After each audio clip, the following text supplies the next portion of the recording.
Šajā burvīgajā rudens dienā mēs esam atceļojuši līdz Bērzgales baznīcai, kur notiek interesanti remontdarbi. Pastāstiet, lūdzu, kas tie ir par remontdarbiem?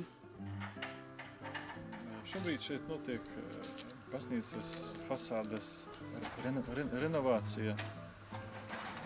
Mēs atjaunojam baznīcas fasādi. Pēc jau ilgiem gadiem nekas nebija darīts ar to fasādi. Tādā veidā mēs viņu saglabājam.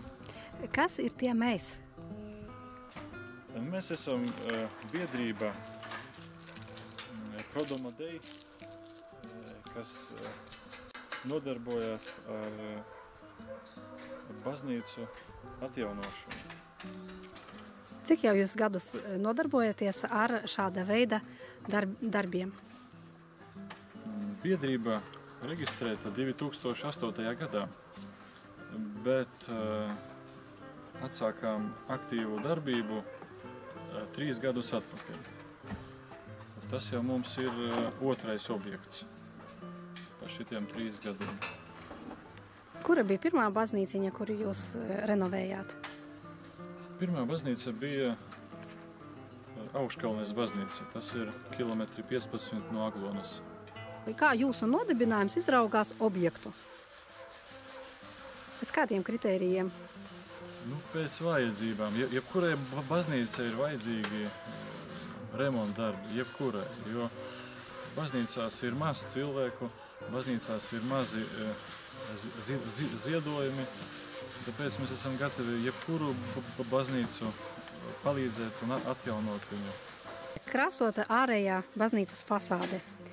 Pastāstiet mazliet par specifiku. Jo mēs, kā saprotam, šis ir kultūra vēsturisks piemineklis, un viņa krāsošanā ir jāievēro dažāda specifika. Kas tās būtu par specifikām? Pirmām kārtām mēs fasādi mums nedrīkstēja viņu tīrīt mehāniskā veidā. Viņu tikai drīkstēja roku darbs būt ar smilšpapīru, ar špakteli, tika tīrīta vecā krāsa. Cik aptuveni ilgi tas notika process, jo diezgan baznīcas ārējās fasādes sienas ir diezgan apjomīgas? Grūti pateikt tās dienas, bet apmēram 2 nedēļas mēs viņu tīrījām nost. Ar ko tagad tiek krāsota viņa? Kādas krāsas tiek izmantotas? Pēc attīrīšanas fasādes mēs viņu pārklājām ar antiseptiku, Erlits. Tas ir speciāls antiseptikas priekš kādām vecām ēkām, vecā materiāla, kā ir šeit. Pēc tam mēs viņu pārklājām ar lineļas pernicu, ko gatavoja Iecavas ražotājs. Un pēc tam 2 kārtās ar krāsu, ko tagad redzam. Darbus veicot, es pamanīju vienu faktu, kad mūsu senči bijuši ļoti gudri. Jo to var redzēt šeit dēļu salaidumus, kā viņi ir veidoši ar slīpumu, lai lietus ūdens nenonāk iekšā dēļos, bet viņš notek. Interesants fakts, kad baznīcas tonis saucās Zvirbulis, bet durvju krāsas tonis saucās Lapsa. Un kādā krāsā būs durvis, ja jau Lapsa? Viņas būs kiegeļu krāsā, sarkanī kiegeļu krāsā. Un tad Bērzgales baznīcā Zvirbulis sadzīvos ar Lapsu. Droši vien. Rakstot projektu, ir jāsabalansē šis te budžets. Kā jums izdevās? Pietika naudiņas līdz projekta beigām? Par budžetu vēl pagaidām pāragri spriest, jo darbi jau nav pabeigti. Bet projekta laikā jau redzēja vairākas vietas, kur izpeld kaut kādi papildus darbi. Ļoti skaisti ap baznīcu viņa arī nokrāsot žogs. Vai tas arī bija projekta ietvaros? Žoga koka konstrukcijas maiņa ap Bērzgales baznīcu nebija ietverta projektā. Bet mēs biedrībā valdes locekļi izlēmām To mainīt, protams, ar atļauju baznīcas un ar kultūras pieminekļu saskaņojumu mēs izlēmām to samainīt. Kā jūs redzat, šis tornis arī mūsu projekta ietvaros nebija paredzēts atjaunot, bet mēs arī tāpat izlēmām, kad pie tā ansambļa gan žogu, gan arī torni vajadzētu atjaunot, teiksim, fasādi remontēt.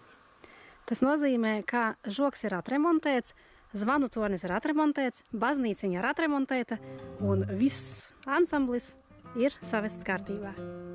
Nu, daudz maz, jā.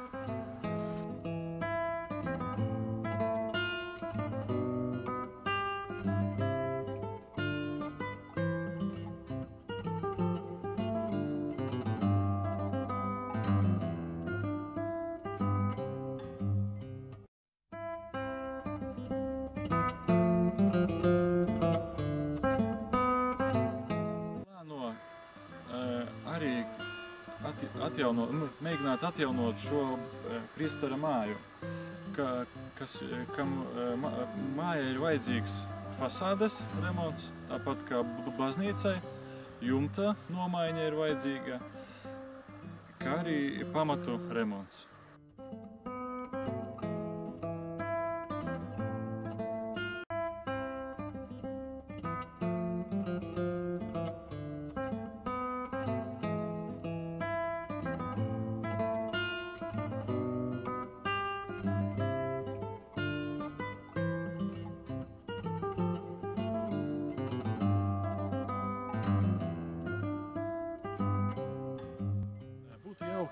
Kad Latvijas uzņēmēji, kā arī sabiedrība varētu ziedot biedrībai tieši mūsu baznīcām.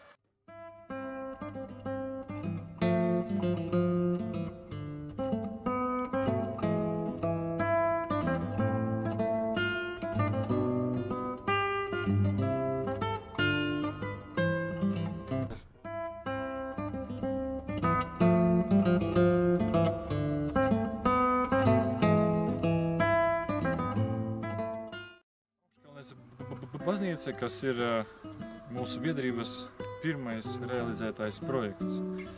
Šeit tika darīti fasādes renovācijas darbi, kāpnes atjaunotas, elektroinstalācija jauna samainīta, kā arī logu nomaiņa. Pie šī projekta izstrādes mums nebija tik liels grūtības kā pie Bērzgales baznīcas, jo šī baznīca nav iekļauta kultūras pieminekļā. Baznīcai tika nomainīti logi, un mēs izvēlējāmies baznīcas logu iekšpusē ornamentu saules veidā. Ārpus projekta mēs arī iztaisījām to jumtu ieejas baznīcā. Šajā projektā jau bija ieprojektēts pandus priekš invalīdiem, jo šajā draudzē viens ir invalīds, viens ir akmeņa šuves mēs apvilkām ar cementa javu. Fasāde bija no silikāta kiegeļiem. Tad tika izdarīts apmetums, un tad arī virsū izdarīts tika dekoratīvais apmetums. Kā arī izcelti logi, ko jūs redzat apkārt.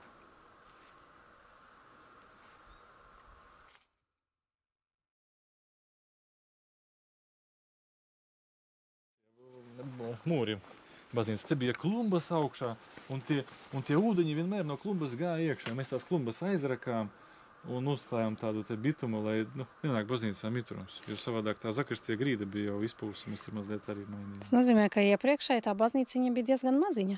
Jā, tas ir uzreiz kara laika. Man pat priesteris stāstīja tā, ka tas Viškļu ceļš nebija, bija šeit ceļš, jā? Un tornī bija iesēdināts kaut kas, ar to, kas šāvējs kaut kas. Ar lodmetēju, ar ložmetēju vēl kaut kas. Bija iesēdzināts, un tāpēc viņi arī nodedzināja, jo no šeit varēja redzēt uz Viškiem, no Zaglo un visu ceļu pārvaldīt. Un tie, kas tur kas tur fašisti, kas tur nodedzināja. Bet viņi ir tikai tāda atjaunota, tāda baraka veidīga.